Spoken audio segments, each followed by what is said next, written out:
Bridge serves as KLEP's central communication hub, akin to the human brain's corpus callosum, enabling seamless data exchange between various components without prior knowledge of each other. This design promotes an extraordinary level of decoupling, allowing components to broadcast and respond to events through a common hub. For instance, one component can announce its task completion without knowing who might be listening or even if the listener exists yet. Another component, designed far later, can subscribe to these completion notices and react accordingly. This approach ensures flexibility and scalability in system design, where components can be developed, added, and removed independently. Moreover, Bridge's ability to handle unregistered events without crashing adds robustness to KLEP. Instead of causing errors, these events are logged, allowing for easy tracking and debugging. This feature is particularly useful in complex systems where interactions might not be fully predictable from the outset. It supports dynamic evolution of the AI's capabilities, enabling developers to iteratively refine and expand the system without fear of breaking existing features or functionalities. Bridge democratizes communication within KLEP, removing the need for rigidly defined interaction pathways, and embraces the unpredictability and fluidity of real-world application, ensuring the system remains adaptable and resilient in the face of changing requirements and scenarios. So let's begin. In the Bridge system, we've designed an event-driven architecture, EDA, that serves as a centralized communication hub, facilitating seamless and decoupled communication between various components of the KLEP system. The foundation of this architecture is built on the delegation of events and sophisticated mapping system to handle these events dynamically. The Universal Event Delegate, the UED. A delegate in programming is akin to a pointer or a reference to a function. In our system, the UED acts as a contract, promising that any event handler assigned to it will follow a specific signature, accepting an event name and an optional piece of data associated with that event. This ensures a uniform approach to handling events through the system. Event Dictionary. This dictionary acts as a registry for all event handlers within the system, mapping string identifiers, the event names, to their corresponding delegates, event handlers. This design allows for the dynamic invocation of event handlers based on the occurrence of specific events, ensuring that each component can listen for and respond to events of interest without needing direct reference to other components. So, how does it work? Event registration. Components of the system register interest in specific events by adding their handler to the event dictionary via the register event method. This is akin to subscribing to a newsletter. The component is expressing interest in being notified when a certain event occurs. Event invocation. When an event occurs, the universal event method is called with the event's name and any relevant data that goes along with it. The system then looks up the event name in the dictionary to find the corresponding event handler and evokes them, passing along the event data. This is similar to the newsletter publishers sending out a new edition to all subscribers. By the way, buy my book. Event unregistration. Components can unregister from receiving notifications about an event, which is done through the unregister event method. This allows dynamic subscription management based on the component's current state or needs. Why are we using this pattern?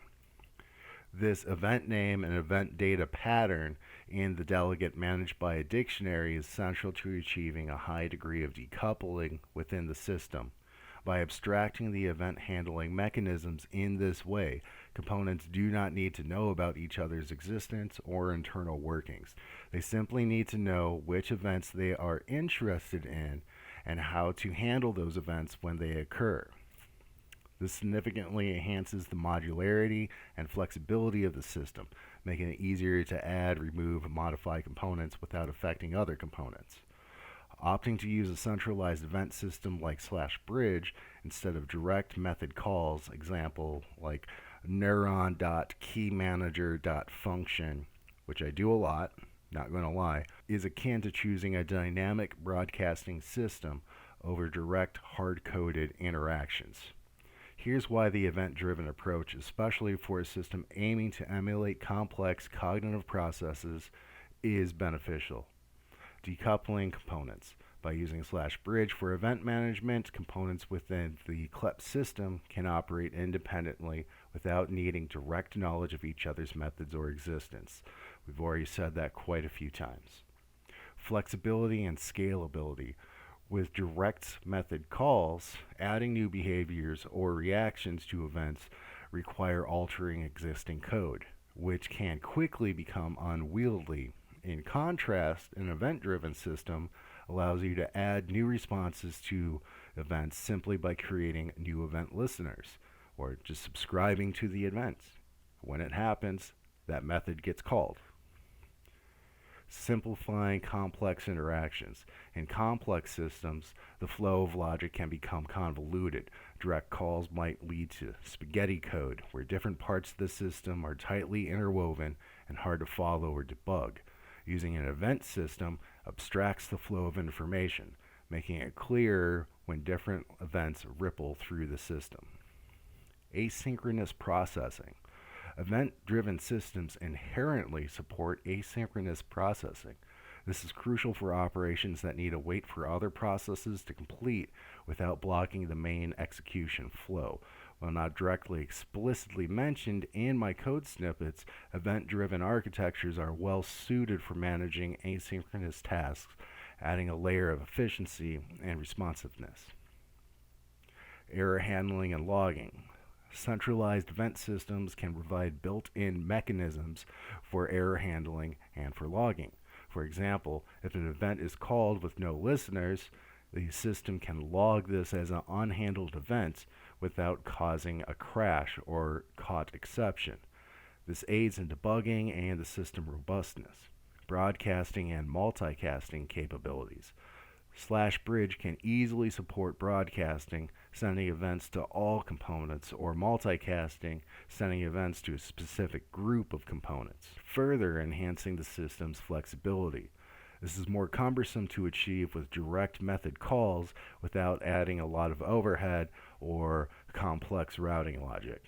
The universal event method in the /bridge script plays a crucial role in event-driven architecture of KLEP, facilitating communication, interaction among various components without direct coupling.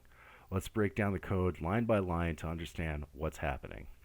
Adding the event to the current frames log. This line records that an event with the given name has occurred in the current frame. It's essential for tracking event activity and aids in debugging and system analysis. Attempt to retrieve the event handler. Here, the script checks if there's a handler associated with the event name in the dictionary.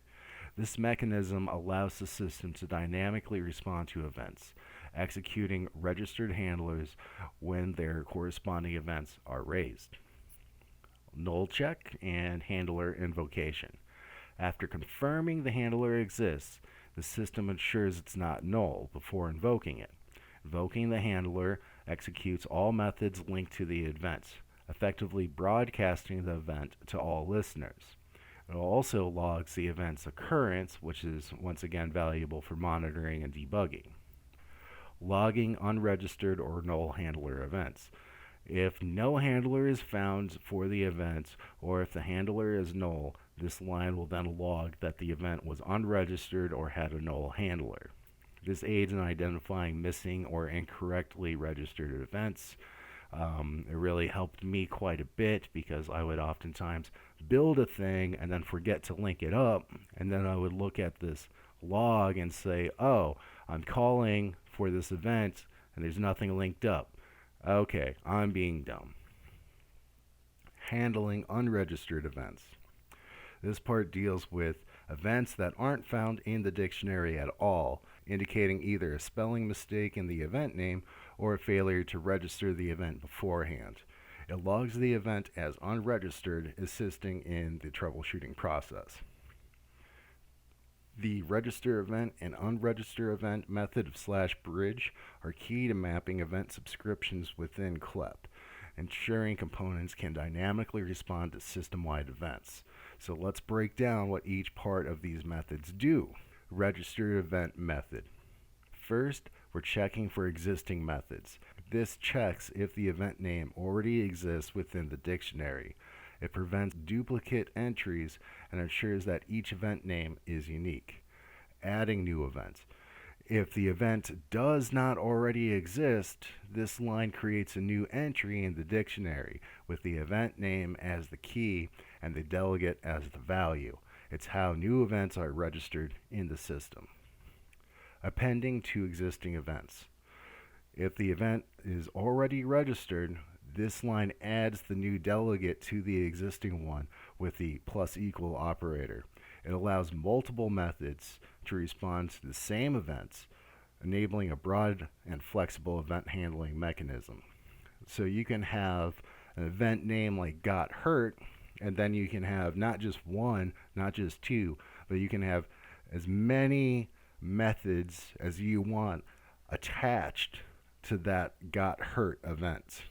Let's talk about the unregistered event method. First, we're checking for event existence. Similar to the register method, this checks if the event is registered in the dictionary. This ensures the attempt to unregister is valid. Remove delegate from the event. If the event exists, this line removes the specific delegate from the event. It's crucial for dynamically adjusting which components are listening for specific events. Pruning empty events.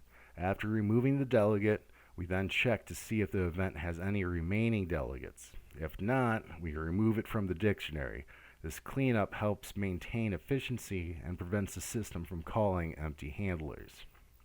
These methods provide a robust framework for event subscription and unsubscription in KLEP, facilitating the dynamic, flexible, event-driven architecture, EDA. By allowing components to register for and unsubscribe from events as needed, /bridge supports modular, decoupled design principles, enabling components to interact without direct knowledge of each other's implementation. And this wraps up our exploration of the UES used by KLEP. For those interested in diving deeper, experimenting with the code, or applying it to your own projects, head over to my GitHub page to access the complete project. If you're looking to support my work directly, consider visiting my Ko-Fi page to contribute with some coffee. And you can reach out to me at rolling44@gmail.com for queries or discussions. But note that I'm really swamped, so my responses may take some time. This is a good example of a simple script at 83 lines long, but a complex notion that's very difficult to understand. And just between you and me, I barely even understand it, and I invented the thing. So, Thank you for your time, and thank you for your interest.